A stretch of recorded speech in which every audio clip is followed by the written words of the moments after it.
नमस्कार, जय Hind. Origin of success के यूट्यूब चैनल पर मैं राहुल कुमार झा आप सभी का हार्दिक अभिनंदन करता हूं।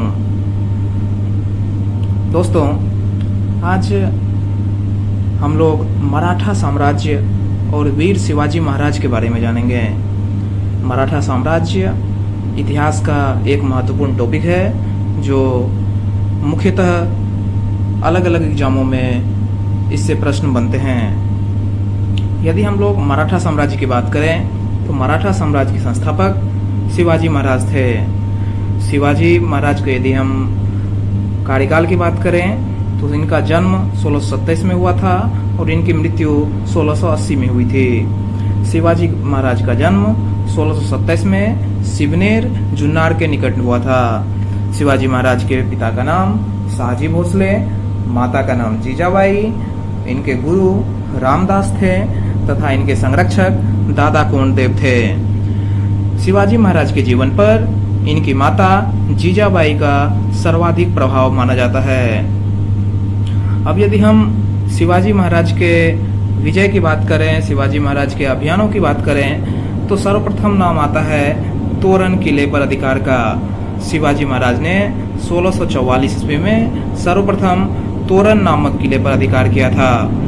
कहीं कहीं इसके वर्ष में वेरिएशन मिलता है, अलग अलग किताबों में अलग अलग डेट मिलता है, इसमें कंफ्यूज नहीं होइएगा। और ऐसे बहुत सारे डेट हैं जो इतिहास में अलग अलग ऑथर ने अलग अलग डेट लिखा है, तो ऐसे क्वेश्चन डेट के हिसाब से नहीं आता है। सिर्फ हम ये याद रखेंगे कि शिवाजी महाराज ने सर्वप्रथम तोरण नामक किले पर अधिकार किया था।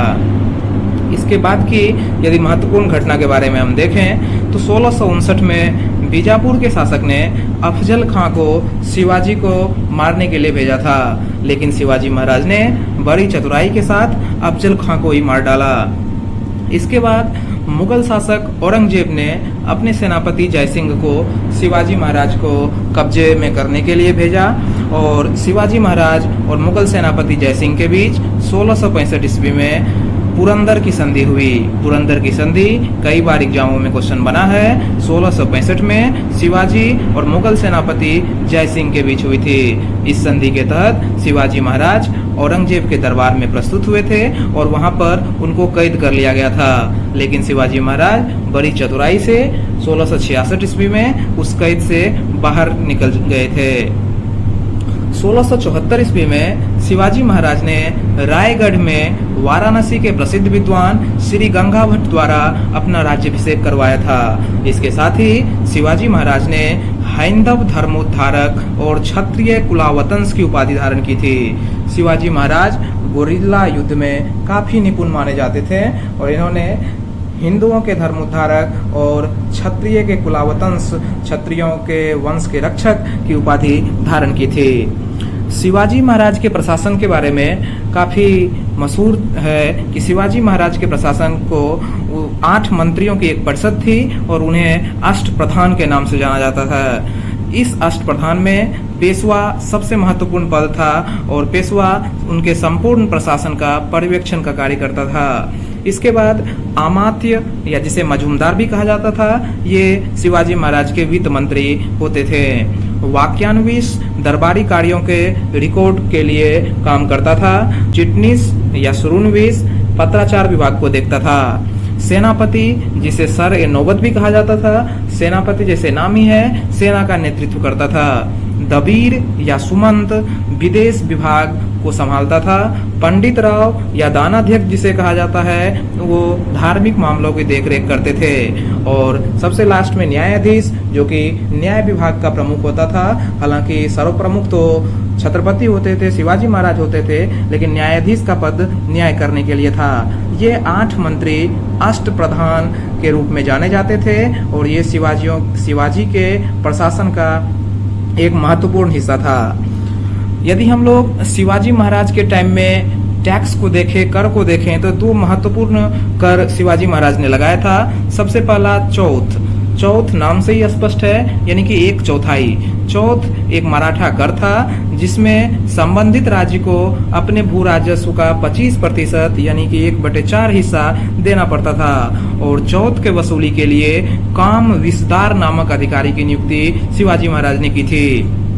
दूसरा, सरदेशमुखी नाम का एक टैक्स शिवाजी महाराज ने लगाया था और इस टैक्स से शिवाजी महाराज अपने आप को सरदेशमुख यानी सर्वश्रेष्ठ घोषित करना चाहते थे और यह कर 10% यानी कि 1/10 कुल राजस्व का 1/10 शिवाजी महाराज को देना पड़ता था। शिवाजी महाराज ने सैनिकों को नकद वेतन देते थे, लेकिन निश्चित रकम के बदले भूमि एवं गांव देने की जो पहले से प्रथा चला रही थी उनको भी खत्म नहीं किया था और भूमि या जागीर देने की प्रथा को उस समय में मोकासा कहा जाता था।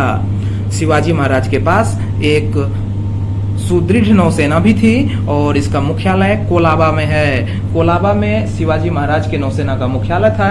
कई बार एग्जाम में क्वेश्चन बना है, इसलिए हमने इसको हाईलाइट किया है। शिवाजी महाराज के पास एक नौसेना थी और नौसेना का मुख्यालय कोलाबा में था। 1680 ईस्वी में शिवाजी की मृत्यु के बाद संभाजी 1680 से 1689 तक मराठा साम्राज्य के संरक्षक रहे, मराठा साम्राज्य के छत्रपति रहे। 1689 ईस्वी में औरंगजेब ने संभाजी को गिरफ्तार कर लिया और औरंगजेब के साथ शाहू और उसकी मां भी गिरफ्तार हो गई। औरंगजेब ने संभाजी को अंततः मौत के घाट उतार दिया। तो संभाजी का कार्यकाल 1680 से 1689 तक ही रहा। इसके बाद 1689 से 1700 तक राजा राम ने छत्रपति का पद संभाला। राजा राम की मृत्यु के बाद राजा राम की पत्नी ताराबाई ने कमान संभाली और अपने अल्पवयस्क पुत्र शिवाजी द्वितीय को छत्रपति घोषित कर दिया। दोस्तों, मुगल साम्राज्य के पतन का क्रम था यह। मुगल साम्राज्य भी अपने पतन की ओर था। औरंगजेब के बाद हम लोग जानते हैं कि मुगल साम्राज्य के पतन का दौर शुरू हो जाता है और इस समय में जो सबसे समृद्ध, सबसे शक्तिशाली साम्राज्य था वो मराठा साम्राज्य था। मुगल को यदि किसी से डर होता था तो वो मराठा साम्राज्य था। 1707 ईस्वी में जब औरंगजेब की मृत्यु हो गई तो उसके बाद शिवाजी के पोते शाहू को मुगल कैद से आजाद कर दिया गया। हम लोग जानते हैं कि 1707 में औरंगजेब की मृत्यु के बाद बहादुर शाह मुगल सम्राट बने थे और बहादुर शाह ने शाहू को मुगल कैद से आजाद कर दिया। और इस समय मराठा में छत्रपति का शासन जो राजा राम की पत्नी ताराबाई संभाल रही थी, शाहू और ताराबाई के बीच युद्ध हुआ। खेरा का युद्ध जिसको हम लोग कहते हैं। 1707 ईस्वी में शाहू और ताराबाई के बीच में खेरा का युद्ध हुआ जिसमें अंततः शाहू विजय हुए और 1707 से शाहू ने कमान संभाला। 1707 से 1749 तक शाहू मराठा छत्रपति के रूप में काम किए।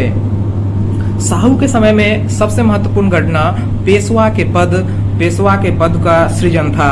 पेशवा के पद को 1713 ईस्वी में शाहू ने सृजित किया और सबसे पहले बालाजी विश्वनाथ को शाहू ने पेशवा बनाया, क्योंकि बालाजी विश्वनाथ ने संघर्ष के दौर में शाहू का सर्वाधिक साथ दिया था। 1713 से 1720 बालाजी विश्वनाथ का पेशवा के रूप में कार्यकाल है और पेशवा के पद पर बालाजी विश्वनाथ की जैसे ही नियुक्ति हुई ऐसे ही पेशवा का पद और ज्यादा शक्तिशाली हो गया और ऐसा समझा जाने लगा कि पेशवा ही मराठा साम्राज्य के वास्तविक शासक हैं और छत्रपति नाम मात्र के शासक हैं। बालाजी विश्वनाथ ने फर्रुखसियार को गद्दी से हटाने के लिए सैयद बंधुओं की भी मदद की थी। 1719 ईस्वी में पेशवा बालाजी विश्वनाथ ने फर्रुखसियार को गद्दी से हटाने में सैयद बंधुओं की मदद की थी। इसके बाद दूसरे पेशवा हुए बाजीराव प्रथम। 1720 से 1740 तक पेशवा के रूप में इनका कार्यकाल था। 1720 में बालाजी विश्वनाथ की मृत्यु हो जाती है और उसके बाद बाजीराव प्रथम पेशवा बनता है।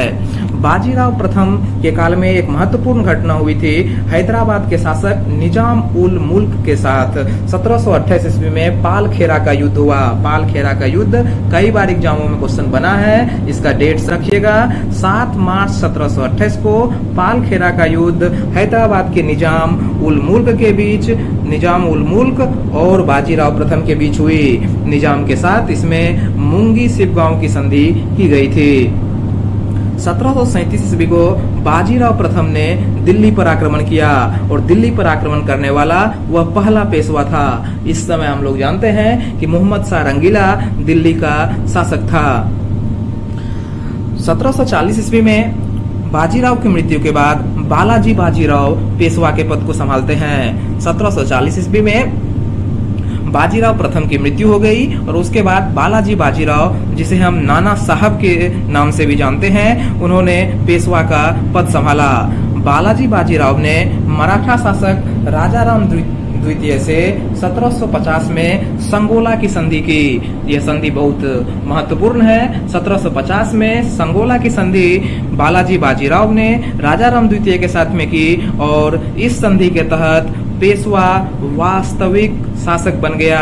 पेशवा के हाथ में सारे अधिकार संरक्षित हो गए। बालाजी बाजीराव ही वो पेशवा हैं जिसके समय में पानीपत का तीसरा युद्ध मराठा और अफगानिस्तान के शासक अहमद शाह अब्दाली के बीच हुई। बालाजी बाजीराव नाना साहब चूंकि बूढ़े हो चुके थे, तो इस युद्ध में मराठा सेना का नेतृत्व सदाशिवराव भाऊ ने किया था और मराठा तोपखाना इब्राहिम खां गार्दी के हाथों में था। मराठा तोपखाना इब्राहिम खां गार्दी के हाथों में था। यह ध्यान रखिएगा, यह क्वेश्चन बार बार एग्जामों में पूछा गया है। दुर्भाग्य से पानीपत के तीसरे युद्ध में मराठों की हार हो गई और इस हार को न सह पाने के कारण नाना साहब यानी कि बालाजी बाजीराव की मृत्यु हो गई।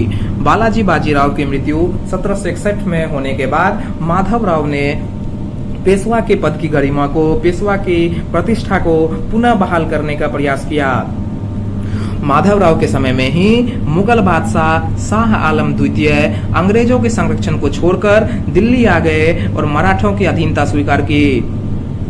माधवराव के बाद माधवराव जो पेशवा थे उनकी आकस्मिक मृत्यु हो गई, जो कि मराठों के लिए एक बहुत अपूरणीय क्षति थी। माधवराव के बाद नारायण राव कुछ समय के लिए पेशवा बनते हैं, लेकिन इसकी हत्या कर दी जाती है और इसके बाद माधव नारायण राव जो कि अल्पवयस्क था, बहुत कम एज का था, ये छत्रपति नहीं पेशवा के शासन को संभालते हैं, पेशवा के पद को संभालते हैं। माधव नारायण राव की अल्प आयु के कारण मराठा के सरदारों ने नाना फडणवीस के नेतृत्व में मराठा राज्य की देखभाल के लिए 12 भाई काउंसिल की नियुक्ति की। इसमें 12 सदस्य थे, इसलिए इसे 12 भाई काउंसिल कहा जाता है। ध्यान रखेंगे माधव नारायण राव की अल्प आयु के कारण 12 भाई काउंसिल की नियुक्ति की गई और यह नाना फडणवीस के नेतृत्व में की गई थी। नाना फडणवीस, जिन्हें मराठों का मैकियावेली भी कहा जाता है, इनका मूल नाम बालाजी जनार्दन भानु था। इस 12 भाई काउंसिल के एक और महत्वपूर्ण सदस्य महादजी सिंधिया थे। इसके बाद मराठा सरदारों की चुनौती का सामना करने में अपने आप को असमर्थ पाकर रघुनाथ राव पूना से बंबई चले गए और अंग्रेजों से सहायता मांगी और अंग्रेजों से सहायता मांगने के उपरांत आंग्ल मराठा युद्ध की भूमिका तैयार हो गई और इतिहास में 3 आंग्ल मराठा युद्ध यानी अंग्रेज और मराठों के बीच युद्ध देखा जाता है। सबसे पहले यदि हम लोग बात करें प्रथम आंग्ल मराठा युद्ध की, तो प्रथम आंग्ल मराठा युद्ध 1775 से 1782 के मध्य हुआ था। प्रथम आंग्ल मराठा युद्ध की शुरुआत रघुनाथ राव तथा अंग्रेजों के मध्य सूरत की संधि 1775 से हुई थी। सूरत की संधि 1775 से प्रथम आंग्ल मराठा युद्ध की शुरुआत हुई और 1782 में सालबाई के संधि के तहत प्रथम आंग्ल मराठा युद्ध समाप्त हो गया। इसके बाद द्वितीय आंग्ल मराठा युद्ध 1803 से 1805 या 6 तक चला था। किसी किताबों में 1805 है और किसी में 1806 है।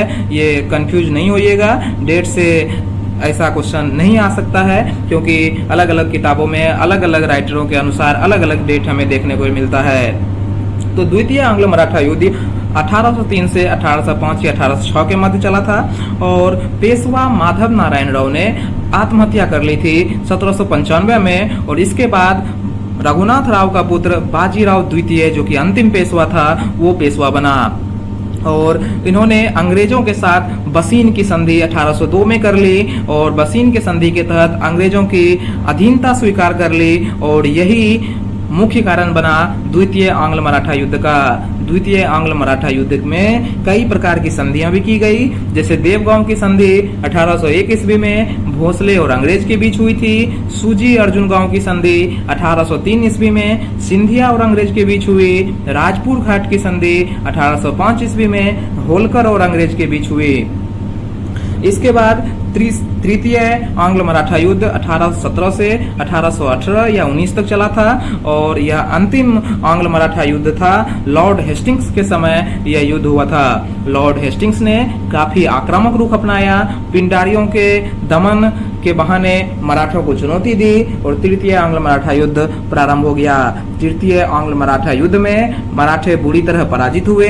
इसमें भी कई प्रकार की संधि की गई, जिसमें ग्वालियर की संधि 1817 में सिंधिया और अंग्रेज के बीच, पूना की संधि भी 1817 में पेशवा और अंग्रेज के बीच हुई और मंदसौर की संधि 1818 में होलकर और अंग्रेजों के बीच हुई। तृतीय आंग्ल मराठा युद्ध की समाप्ति के पश्चात अंग्रेजों ने पेशवा के पद को समाप्त कर दिया और बाजीराव द्वितीय, जो कि अंतिम पेशवा हुए, उन्हें पूना से हटाकर कानपुर के निकट बिठूर भेज दिया गया और पेंशन पर जीने के लिए मजबूर कर दिया गया। इस तरह मुगल साम्राज्य को चुनौती देने वाला और पूरे भारत में अपनी सत्ता स्थापित करने की क्षमता रखने वाला मराठा साम्राज्य, जो कि वीर शिवाजी के नेतृत्व में उदय हुआ, बाजीराव द्वितीय के काल में समाप्त हो गया। दोस्तों, यह वीडियो आपको कैसा लगा हमें कमेंट करके बताइए और यदि अभी तक आपने ओरिजिन ऑफ सक्सेस के यूट्यूब चैनल को सब्सक्राइब नहीं किया है तो आप इसे निश्चित रूप से सब्सक्राइब कर लें। हम इसी तरह के महत्वपूर्ण वीडियो आपके लिए लाएंगे जो आपको आपकी सफलता में 100% मददगार साबित होगी। धन्यवाद।